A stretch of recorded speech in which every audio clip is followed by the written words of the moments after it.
ये बात आप जरूर स्वीकार करें कि सोते समय आपको बहुत सावधान रहना है। और प्रायः गलती सोते समय करते हैं उपासक की, कोई प्रपंच की बात याद करते हुए या मोबाइल देखते हुए या कोई गंदी चेष्टाओं का आपकी रात बेकार चली जाएगी। अगर गंदी चेष्टा हो गई तो सुबह भी बेकार हो जाएगी, दिन भी बेकार हो जाएगा, निरुत्साहित हो जाओगे।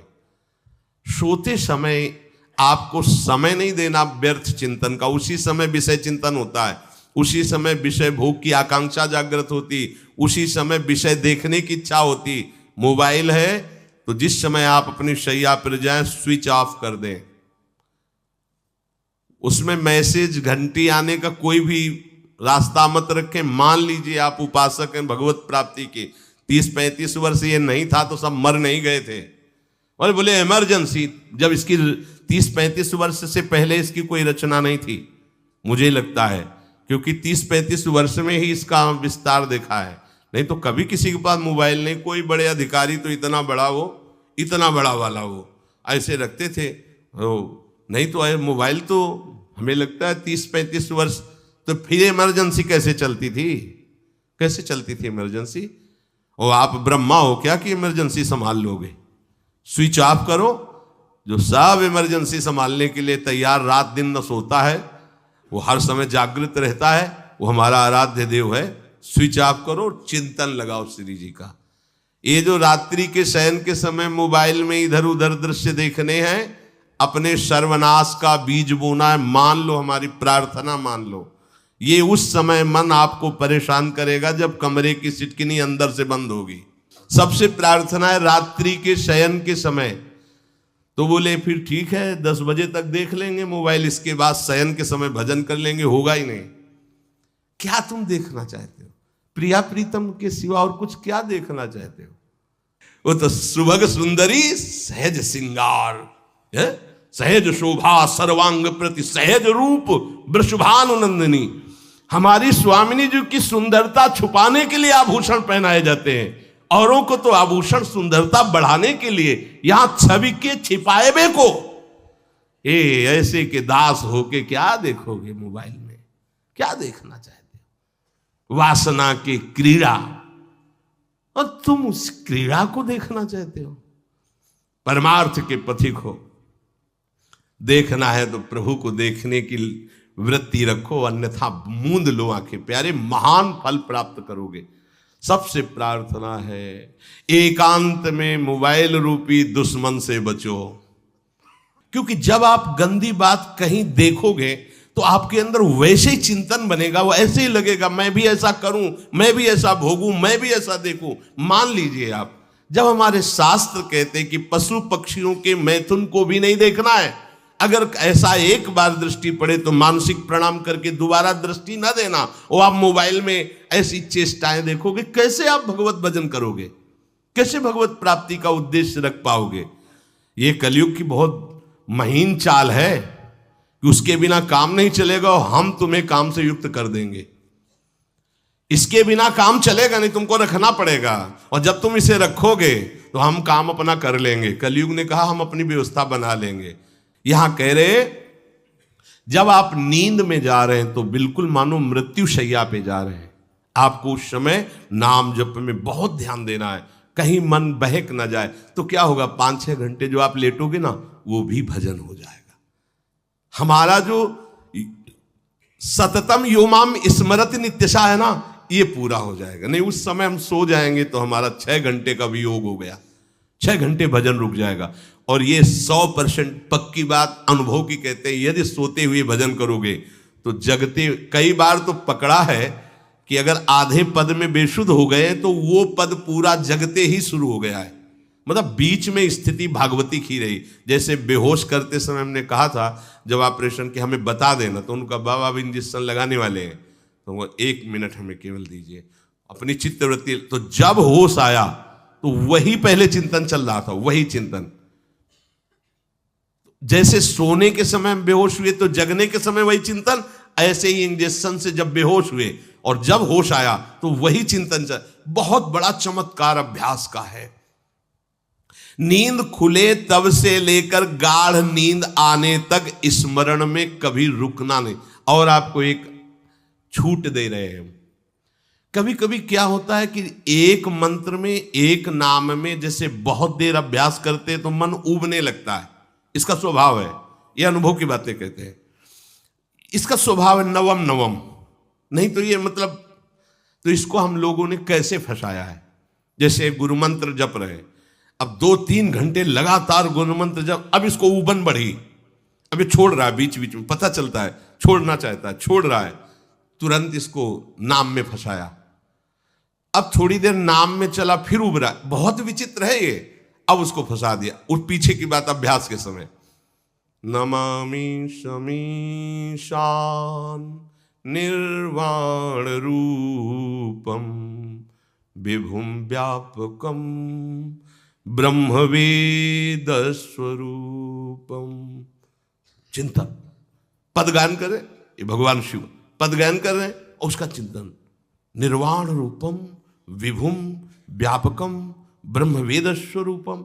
अब अपने यहां अवसर है, सुंदर सुंदर कोई पद गुरु मंत्र जब करते हुए मन जब उबने लगे, राधा वल्लभ श्री हरिवंश, राधा वल्लभ श्री हरिवंश, राधा वल्लभ श्री हरिवंश, इसमें भी उबने लगे, शुरू कर, जोई जोई प्यारो करे सोई मोही भावे, भावे मोही जोई, इसमें भी उबने लगे। सुधा निधि का कोई एक लाइन ले लो, ब्रह्मेश्वरादि सुदुरूह पदारविंद श्रीमत् पराग परमाद्भुत वैभव, ब्रह्मेश्वरादि सुदुरूह छोड़ना नहीं है, तू भाग में नवम नवम दे रहा हूं, नवम नवम। इसको फंसाने के लिए आपके पास अस्त्र हो, जैसे यहां चाकू, यहां पिस्तौल, तलवार, ये वो सब बिल्कुल वीर सजा रहता है, ऐसे ही अपने लोग सजे रहते। छोटा राधा, अब एकदम चिपक गया आके तो कैसे मारे, तो छोटी चाकू है ना वैसे, राधा राधा राधा, थोड़ा दूरी राधा वल्लभ श्री हरिवंश, थोड़ा और दूरी गुरु मंत्र, बड़े बड़े अस्त्र अपने पास रख ले, बहुत भाग रहा है तो फंसा दिया। प्रथम यथावति प्रणव श्री, अब लग पूरा पदगा, पूरा पदगा उसमें लग, प्रथम यथामति प्रणव। भोजन पाते समय ऐसा अभ्यास किया है, 1 घंटा के पहले भोजन नहीं होता, चाहे 2 रोटी पाना हो, समय लगता है भोजन, आराम, एक एक नाम, एक एक, कुछ भी हल्ला मचाओ, कोई फर्क नहीं पड़ेगा, अपना चलेगा।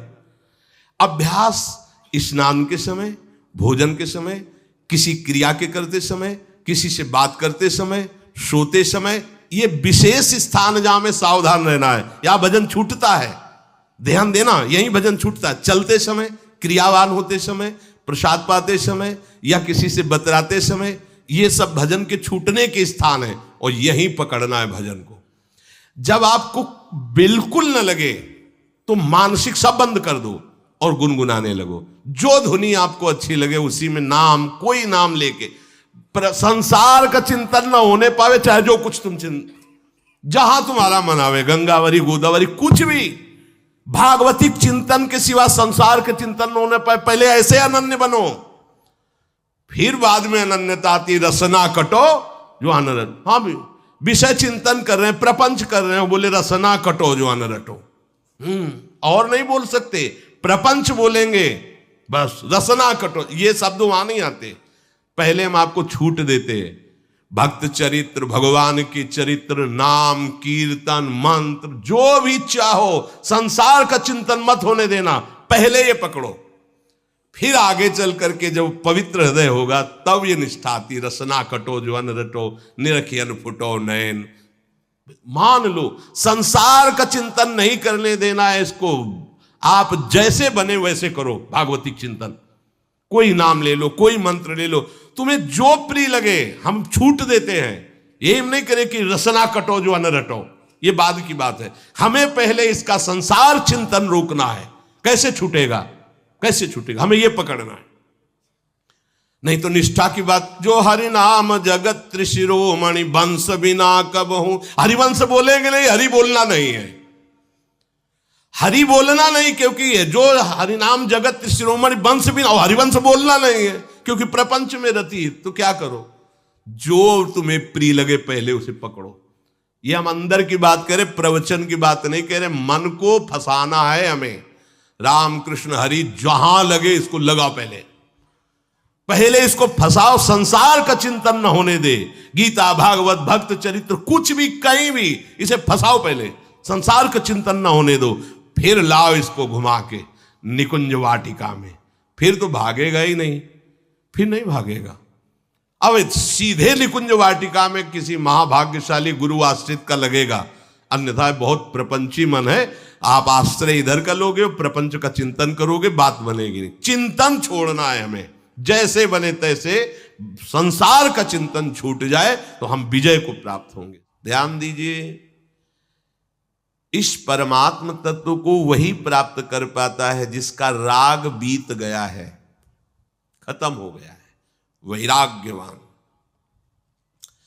ज्यादा परिश्रम नहीं है वैराग्य में, विवेक नहीं होने के कारण हम वैराग्य नहीं धारण कर पाते। हम बाहरी बातों को वैराग्य ले लेते हैं, ऐसा कपड़ा बदल लेना या कपड़ा ना पहनना या लौकी का कमंडल, मिट्टी का पात्र, तो हम अपने को वैरागी। बात यहां नहीं रुकेगी। वैराग्य का इतना ही मतलब नहीं, ये भी एक बाह्य अंग है वैराग्य का, पर वैराग्य का सच्चा स्वरूप है वीतरागा।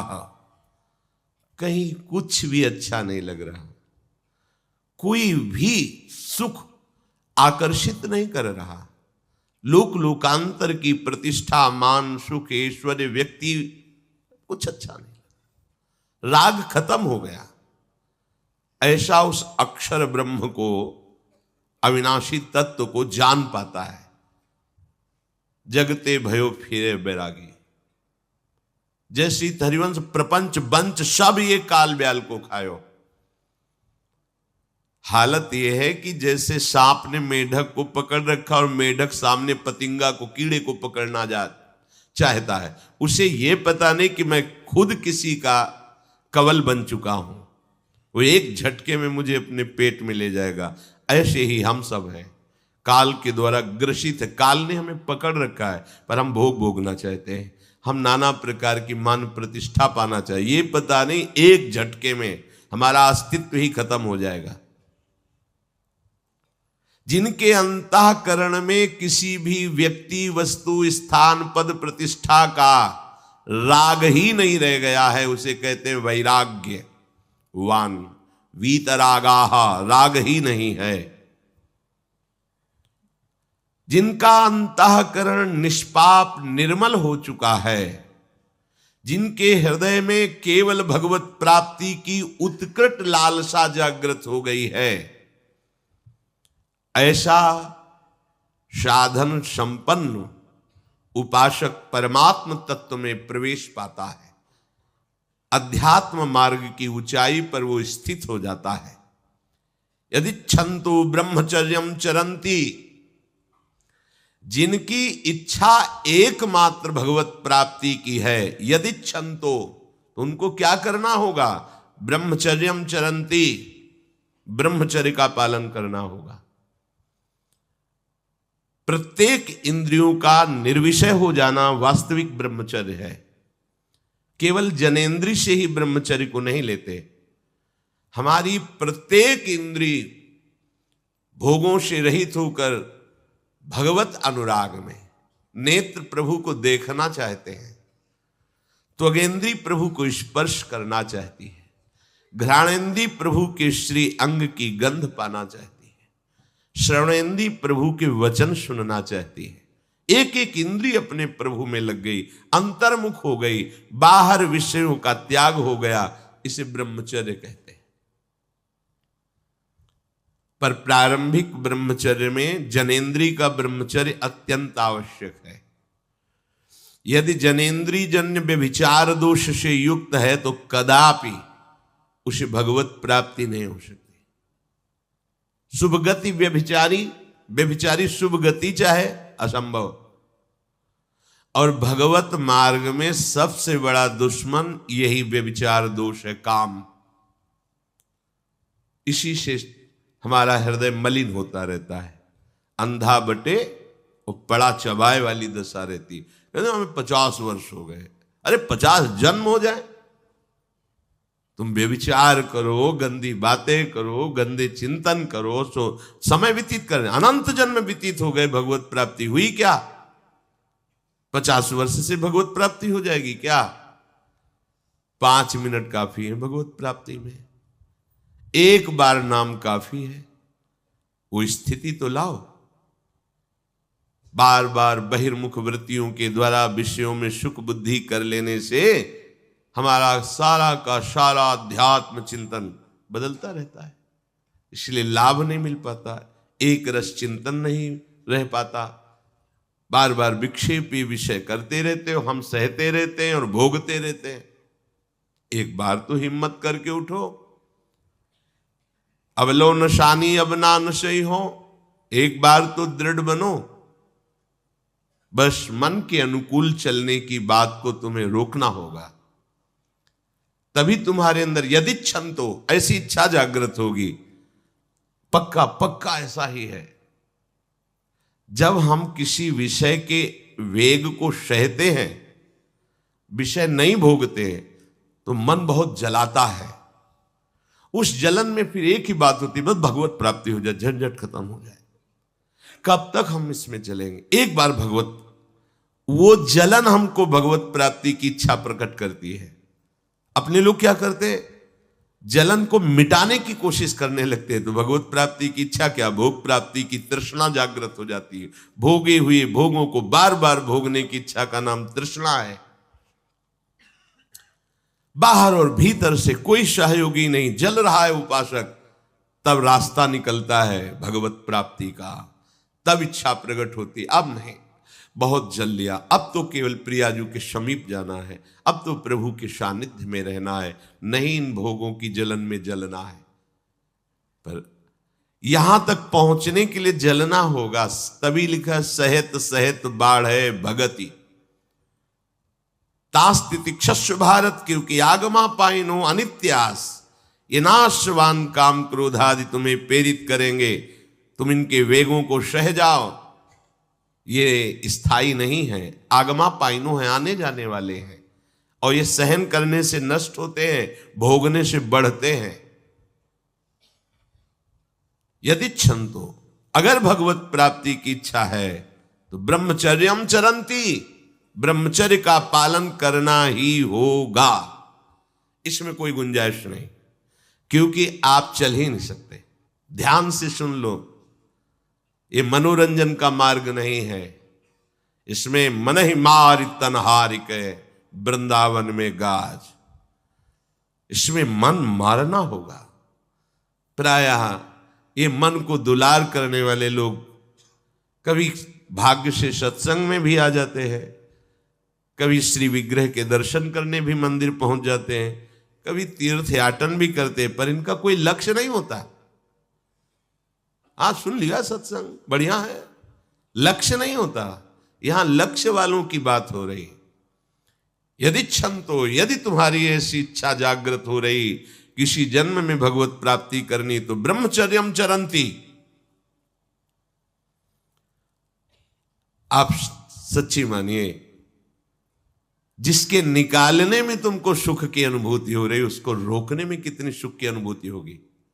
उन्मत्त हो जाओगे, बहुत जल्दी आपके सारे के सारे करण भगवदाकार होने लगेंगे यदि आप ब्रह्मचर्य का पालन करेंगे। शरीर स्वस्थ, हल्का, मन प्रसन्न, नींद आदि पर विजय, कितने गुण ही गुण।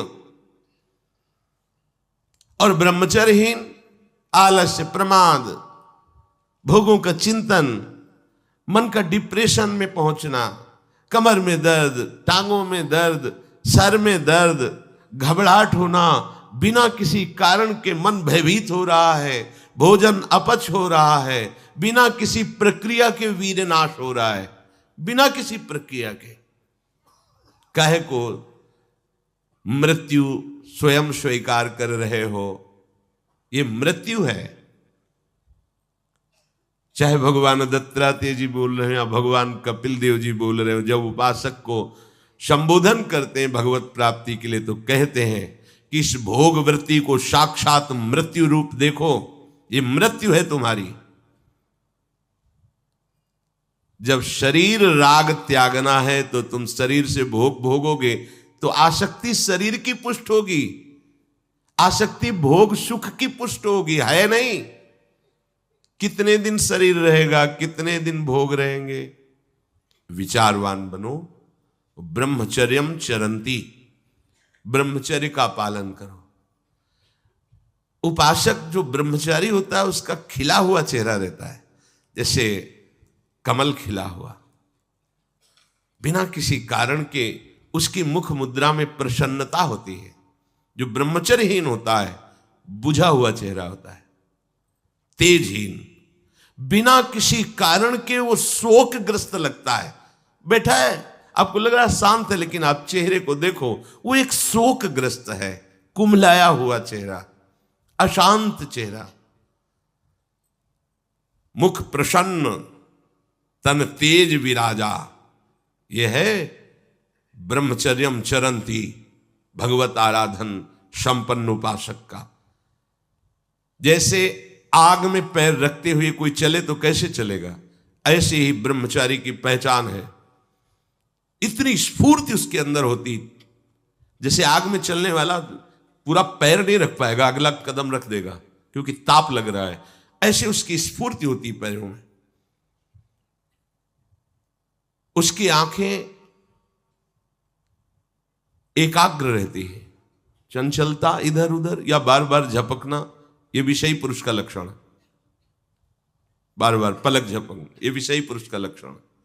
इधर उधर ताक झांक, चंचलता, ऐसा बैठे तिनका तोड़ रहा है, पैर हिला, ये सब विषयी पुरुष के लक्षण है। ये तो बिल्कुल साधारण स्पष्ट दिखाई देता है आदमी विषयी है या ब्रह्मचारी, एक सेकंड में लक्षण होते हैं। आपको जब भगवत मार्ग का अवसर मिला है तो गृहस्थ हो, संतान हो गई, ब्रह्मचर्य से रहो। नहीं चाहिए संतान तो भ्रूण हत्या, गर्भ हत्या जैसे महापाप करने की क्या जरूरत है। उसी वीर से संतान उत्पन्न होती है जिसको आप नष्ट कर रहे हो, जिसको आप ऐसे पानी में बहा रहे हो, व्यर्थ फेंक रहे हो, तो उसको भ्रूण हत्या का पाप लग रहा है, तो तुमको पुण्य लग रहा है, वीरपात कर रहे हो तुम्हें भी वही हत्या लग रही है, क्योंकि उसमें वही जीवात्मा है जो मां के गर्भ में जाके बालक रूप धारण कर लेती है, उसको तुम नष्ट कर रहे हो। पर बुद्धि भ्रष्ट हो गई है, समझ में नहीं आता, व्यर्थ में वीरपात करते हो, व्यर्थ में। तुम्हारा भजन बनेगा, तुम अध्यात्म के योगी बनोगे, मजाक है अध्यात्म का मार्ग। होश में हो जाओ, ये मन के दुलार को बंद करो।